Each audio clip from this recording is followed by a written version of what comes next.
오늘은 제 얘기를 조금 괜찮으시죠? 네, 제 얘기를 조금 하려고 하는데요. 우리 교회에 제가 온 지 벌써 10개월이 되었습니다. 네, 아멘인지 뭐 어떤지는 잘 모르겠지만 제가 처음에 이제 우리 교회에 왔을 때 이제 뭐 하나님의 인도하심이라고 잘 모르잖아요. 근데 한 1월 중순 정도 때 목사님 설교를 듣고 오후 예배 때, 특히 오후 예배 때 설교 좋으시잖아요. 오후 예배 설교를 듣고 하나님께서 나를 이곳에 불러주셨구나 확신이 들었어요. 그래서 집에 가가지고 막 아내한테 우리 하나님이 보내줬다, 그러니까 가서 빨래하라고 그래가지고 제가 기분 좋게 빨래를 했던 기억이 있는데, 어쨌든 저를 이렇게 받아주신 우리 교회와 또 성도님들께 감사하다는 말씀을 드리고 싶었습니다. 정말 감사합니다. 정말 박수는 한 명도 안 치시고 네, 이런 분위기 괜찮습니다.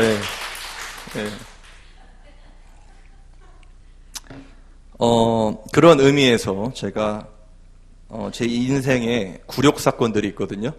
네, 그 중에 하나를 소개시켜 드리겠습니다. 성복교회 중등부 전도사 시절에 전교인 수련회 둘째 날 저녁 집회 때 일어났던 일입니다.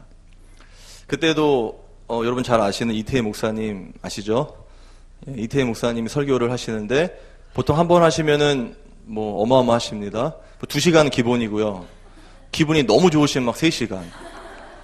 점점 늘어나시잖아요. 근데 그날따라 40분 딱 하시는 거예요. 수련회인데. 너무 은혜를 받았어요. 40분뿐이 안 할 수가 있구나. 근데 찬양을 하는데 그 찬양이 뭐냐면은 하나님의 은혜로 우리 불렀던 그 찬양이거든요. 그 찬양을 이렇게 부르는데 하나님의 은혜로 하는데 갑자기 막 제가 울컥하는 거예요. 그러면서 이 쓸데없는 자에서 갑자기 눈에서 팍 터지고 왜 구속하여 주는지 난 알 수 없도다 하면서 막 콧물까지 3단 콤보로 팍 터지는 거예요. 근데 아시다시피 이게 4절까지 꽤 길거든요. 근데 처음에 터져버렸어요, 제가. 그래가지고 엎어질 수밖에 없잖아요. 엎어져서 이제 있는데 정말 막 이 콧물하고 눈물하고 이게 범벅이 돼버리는 거예요. 1절부터 4절까지 계속 그러고 있다가 끝날 때 이제 아멘 하잖아요. 그때 정신을 차린 거예요. 내가 지금 뭐 하고 있는 건가. 막 범벅이 돼 있는 상태인데. 그런데 어쨌든 이제 말씀이 끝나고 찬양이 끝난 다음 뭐죠? 이제 기도하잖아요. 그러니까 기도 시간에 다 눈 감고 있으니까 이제 그때 해결하려고 딱 준비를 하고 있는데 갑자기 목사님께서 말씀을 또 시작하시는 거예요. 이 찬양을 부르시니까 기분이 좋으신 거예요. 그래가지고 지금이라 그래요. 또 말씀을 막 시작하시는데 한번 생각해 보세요. 저는 전도사잖아요. 보통 이제 강대상 이렇게 있고 목사님 하시면은 교육자들 여기 있거든요. 근데 그날따라 제가 저 혼자 여기 있었어요. 근데 이제 우는 타이밍도 아닌데 저 혼자 막 엎어져 있는 거예요. 말씀 전하시고 있는데 성도들 다 보고 있고 저 혼자 엎어져서 있는 거예요. 그러니까 제가 막 그 시선 있잖아요. 저거 왜 저래 저 전도사 막 이런 거. 그걸 느끼면서 이렇게 엎어져 있는데 일어나질 못하겠더라고요. 이게 아시잖아요. 울어보신 분들은 고개를 갔다 하시는데 장난 아니잖아요. 그래가지고 이렇게 있는데 어떻게 할까 막 고민하다가 이태희 목사님의 설교 패턴이 있습니다. 그게 생각이 났어요. 뭐가 있냐면은 여러분도 잘 아시다시피 한참 설교하시다가 이 아멘하고 왼수 가진 양반들을 하시잖아요. 그러면서 갑자기 하나 하면 아멘. 자, 하나 아세요? 하나, 둘 그러면 또 아멘 하면 저런 막 이렇게 하시거든요. 그런 다음에 아멘 뭐 이거 2번 하시는 게 있어요. 그걸 항상 하시는데 이제 그걸 기다린 거예요. 왜냐하면 아멘 이거 하실 때 다 집중되니까 이제 그때 제가 이제 휴지 이제 있었거든요. 그때 팍 하면 되니까 준비하고 있었어요. 네. 근데 이제 지금 준비하고 있는데 아니나 다를까 이제 아멘 소리가 잦아지니까 이제 목사님께서 이 아멘하고 왼수 가진 양반들을 이렇게 하시는 거예요. 준비하고 있었어요. 그래서 하나 하면 아멘 하면서 아멘 하면서 딱 일어나서 팍 풀었는데 제가 휴지를 6칸 갖고 있었어요. 하나 둘 셋 6칸. 그걸 접으면 3칸이잖아요. 그거를 했는데 그 이후에는 상상에 맡기겠습니다. 그거를 이제 그때 당시 제 주변에 있던 성도님들께 뭐 죄송하다고 말은 못 드렸지만 아주 더러운 꼴 보셨는데요. 그게 이제 제 굴욕 사건 중에 하나거든요. 근데 제가 오늘 이 말씀 왜 드렸냐면, 왜 내가 그때 제가 그 찬양을 부를 때 그렇게 될 수밖에 없었는가에 대한 이야기를 나누고 싶어서 그래요. 이 보시면요, 하나님의 은혜로, 한번 그 찬양 다 펴보시겠어요? 오늘 그 가사를 좀 계속 볼 건데 310장입니다. 우리 다 같이 310장 1절만 후렴구 말고요, 한번 다 같이 읽어보겠습니다. 시작. 하나님의 은혜로 이 쓸데없는 자 왜 구속하여 주는지 난 알 수 없도다. 아멘. 첫 가사가 하나님의 은혜로잖아요. 목사님 또 띄워주셨네요. 하나님의 은혜로. 여러분에게 하나님의 은혜는 무엇입니까? 저한테는요, 그 다음 가사가 제 은혜거든요. 다음 가사가 뭐냐면요, 이 쓸데없는 자예요. 제가 10대 때 별명이 쓸데없는 놈이었습니다. 예. 그런데 찬양에 제 별명이 있는 거예요. 쓸데없는 자. 이게 너무 감사하잖아요? 네, 그렇게 불쌍한 눈으로 너무 보지 마시고요. 너무 뚫어주기 보시니까. 예. 하여튼 제 별명이 그거였는데요. 더 큰 은혜가 뭐냐면 그 다음 가사죠.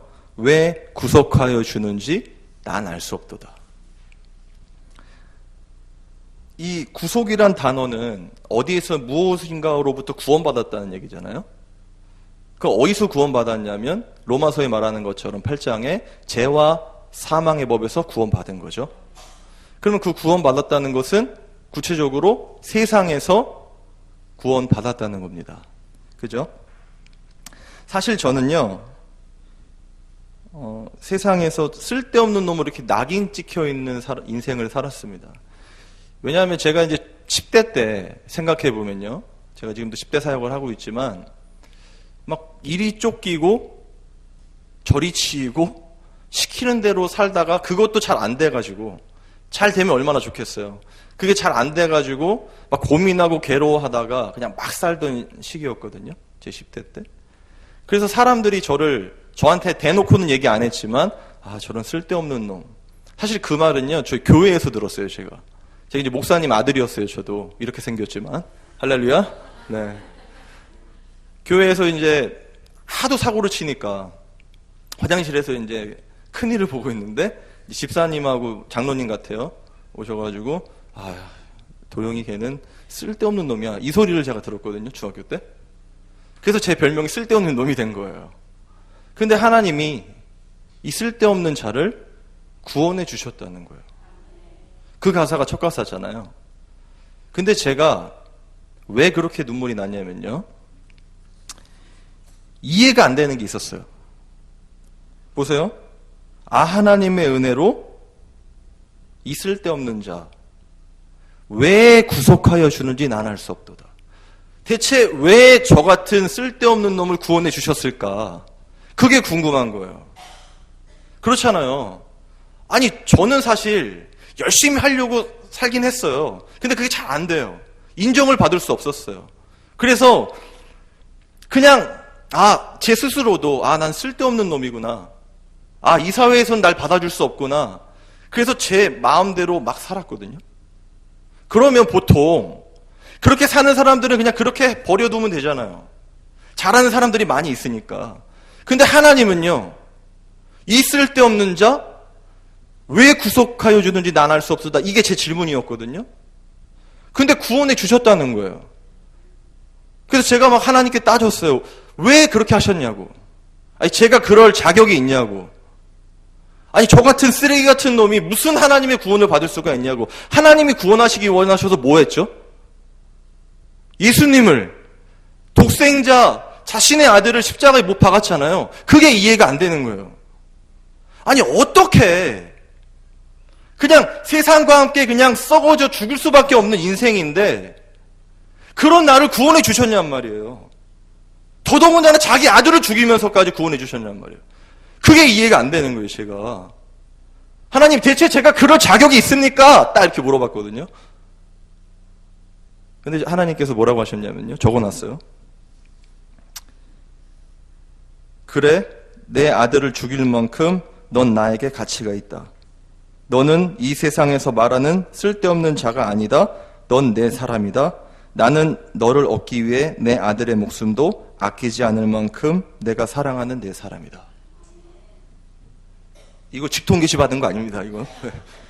마음에서 깨달으시는 거예요, 그게 처음 가사 그냥 부를 때요. 아, 하나님의 은혜로 이때 울컥하더니 이 쓸데없는 자 터지고 왜 구속하여 주는지 제 질문이 있고요. 난 알 수 없도다가 된 거예요. 그런데 어떻게 이 음성을 듣고 울지 않을 수 있겠습니까? 참을 수가 없었어요. 그냥 터져 나오는 거예요.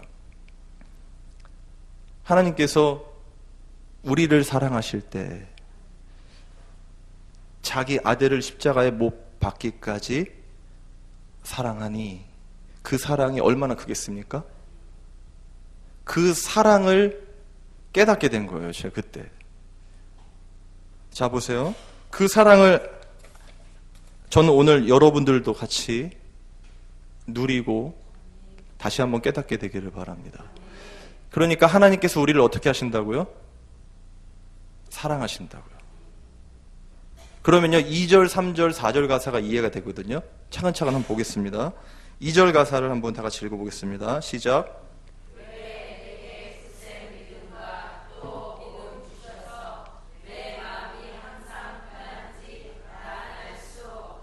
아멘.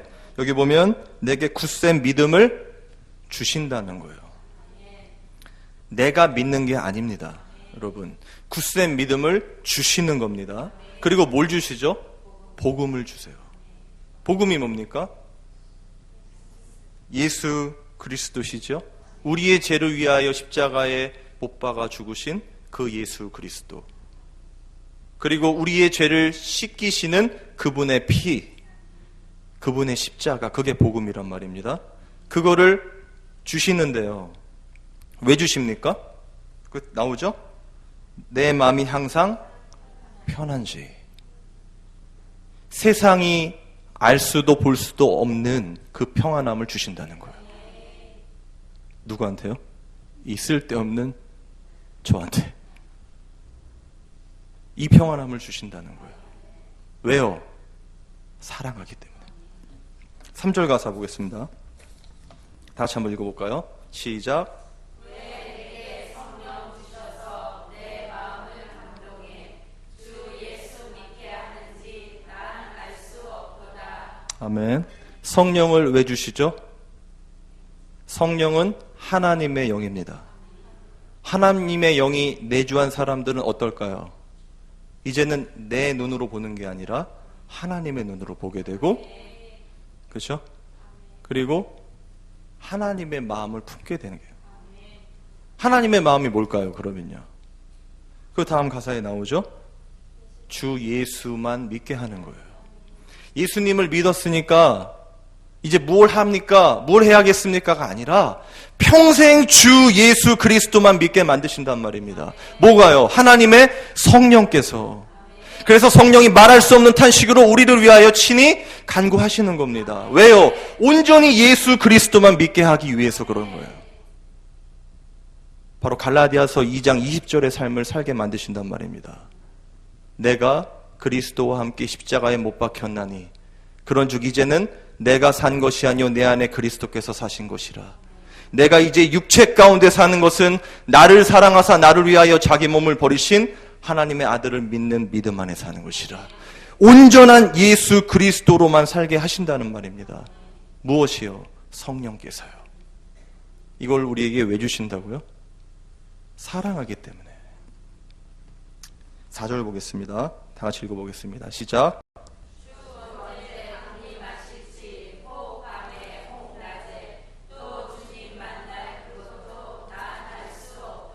아멘. 예수님은 다시 오십니다. 할렐루야. 이것이 정말 성도들의 소망이 되어야 되거든요. 십자가에 죽으시고 3일 만에 부활하시고 승천하셨습니다. 그리고 그분은 반드시 오세요. 반드시 오셔서 뭐 하십니까? 심판하십니다. 무엇을 심판하시죠?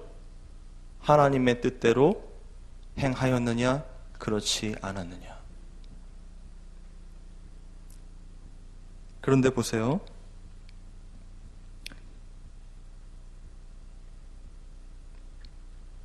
정말 이런 질문 한번 드려보고 싶습니다. 여러분 생각하실 때요, 여러분은 정말 천국 갈 것 같습니까?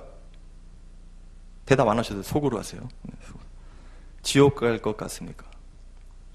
답은 간단합니다. 지금 여러분이 하나님의 뜻대로 살고 있습니까? 그럼 축하합니다. 천국이십니다. 그런데 만약 여러분이 자신의 뜻을 하나님의 뜻인 양 살고 있습니까? 그럼 죄송합니다. 지옥이십니다. 그런데 진짜 하나님의 사람, 하나님이 내 사람이라고, 내가 사랑하는 나의 사람이라고 하는 자들에게는요, 오늘 가사처럼 해주신다는 거예요. 하나님의 은혜로 이 쓸데없는 나를 구속하여 주시고, 굳센 믿음과 복음 주셔서 내 마음을 항상 편하게 해주시고, 또한 하나님의 영이 성령을 주셔서 내 마음을 감동시켜 평생 예수 그리스도만 진짜 믿게 하신다는 말입니다. 오직 예수로만 살게 하신다는 말입니다. 그러한 삶을 살아가는 자들에게는 우리 주님이 밤에 오실지 낮에 오실지 상관이 없습니다. 주님 만날 그것도 상관이 없어요. 왜 그렇습니까? 오늘 찬송처럼 나를 사랑하시기에 구속해 주시고 굳센 믿음과 복음 주셔서 항상 마음을 편하게 하시고 하나님의 영인 성령을 주셔서 마음을 새롭게 함으로 변화시켜 주시고 오직 예수로만 살게 하신다는 말입니다. 이러한 하나님의 사랑을 입은 자들은요, 다시 오실 주님을 이렇게 기대합니다. 마라나타, 아멘, 주 예수여 오시옵소서. 그리고 이렇게 신앙 고백하게 되는 거예요. 우리 후렴구 있잖아요. 노래는 못하지만 한번 불러보겠습니다. 내가 믿고 또 의지함은 내 모든 형편 아시는 주님 늘 돌보아 주실 것을 나는 확실히 아네. 하나님, 나는 하나님을 믿습니다. 내 모든 형편 잘 아시는 주님 늘 돌보아 주실 것을 나는 확실히 압니다. 어떻게 알죠? 우리가 하나님께서 우리를 사랑하시기 때문에 그래요. 이 사랑 때문에 하나님을 믿고, 이 사랑 때문에 예수님을 의지하고, 이 사랑 때문에 성령님께서 우리를 항상 돌보실 것을 확실하는 것입니다. 그래서 내 뜻대로가 아니라 하나님의 뜻대로 살게 되는 것. 더 이상 내가 산 것이 아니요 내 안에 그리스도께서 사신 것이라 고백하는 거란 말입니다. 이것이 오늘 본문의 영적 예배, 진짜 예배입니다. 너희 몸을 하나님 기뻐하시는 거룩한 산 제물로 드리라. 너희가 드릴 영적 예배니라. 이 예배를 드리는 자들이 영적 예배자들입니다. 사랑하는 성도 여러분, 하지만 요즘 영적 예배자들을 찾아보기가 어려운 시대인 것 같습니다. 오늘 찬양 가사처럼 살고 있는 그리스도인들을 보기가 너무 어려운 시대입니다. 그래서 더욱 안타까운 것은 우리 아이들입니다. 저는요, 우리 아이들이 진짜 그리스도인을 찾아볼 수가 없기에 지금 무너져가고 있는 것이라고 생각합니다. 지금부터 잘 들으십시오. 그래서 저 스스로 하나님 앞에 너무 죄송합니다. 제가 진짜 그리스도인의 삶을 살지 못하고 있는 것이 하나님 앞에 너무 죄송하단 말입니다. 저를 너무 사랑하시는 하나님이, 자기 아들의 생명도 아끼지 않으신 그 하나님이 저를 구원하여 주셨습니다. 굳센 믿음과 복음도 주셨습니다. 심지어는 자신의 영인 성령을 주셔서 온전히 예수만 믿게 해 주셨습니다. 그런데도 불구하고 저는 그것을 오히려 부담스러워하고 거부하며 나의 생각과 나의 방법대로 세상과 타협하며 살아왔습니다. 또한 그렇게 타협하며 사는 것이 옳다고 가르치며 진짜 그리스도인인 척 살아왔습니다. 이런 저 같은 가짜들이 넘쳐나기에 지금 우리 아이들이 사탄의 유혹에 다 쓰러져 가는 것이 아니겠습니까? 사랑하는 성도 여러분, 지금 여러분의 신앙은 어떠하십니까? 그에 따른 여러분의 아이들은 어떠십니까? 저는 우리가 지금 해야 할 일은 하나님 앞으로 나아가 모든 마음을 쏟아 우는 것이라고 생각합니다. 하나님의 은혜를 버리고 그 사랑을 까맣게 잊어버리고 살았던 지난 세월을 회개해야 할 때라고 생각합니다.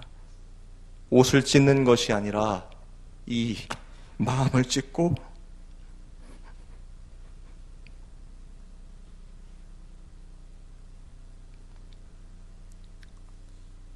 얼굴을 저 벽으로 향하고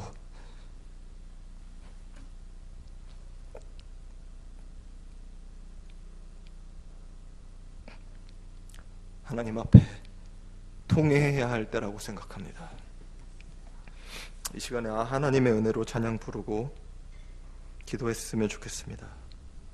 찬양 부르실 때 다시 한번 나를 사랑하시되 끝까지 사랑하시는 하나님의 사랑을 깨닫고 그 사랑을 잊고 살아온 우리의 죄를 회개하기를 원합니다. 그리고 우리 아이들, 우리 교회의 자녀들,